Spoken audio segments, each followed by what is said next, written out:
Buonasera e ben ritrovati con l'informazione flash di New Sicilia. Queste le notizie più rilevanti del pomeriggio. In apertura lo stanziamento di 3 milioni di euro da parte della Regione siciliana per realizzare interventi urgenti di manutenzione straordinaria nelle scuole del territorio. A ufficializzarlo è una circolare attuativa dell'assessorato regionale che dà il via libera ai finanziamenti e chiarisce le modalità per richiedere le somme. La cronaca con un incidente sul lavoro nel Siracusano. Un operaio di 50 anni di Catania è caduto da un'impalcatura durante dei lavori a Portopalo. È stato trasportato in codice rosso al Cannizzaro con un politrauma. Fortunatamente non sarebbe in pericolo di vita.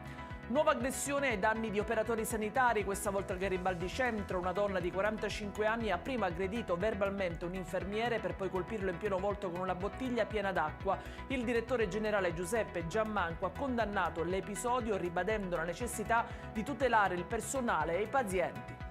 Lo sport: slittano la prossima domenica le partite dell'ultima giornata di Serie C, originariamente previste per sabato 26 aprile, sono state posticipate poiché coincidono con il giorno dei funerali di Papa Francesco. A renderlo noto è il ministro per la protezione civile e le politiche del mare, Nello Musumeci.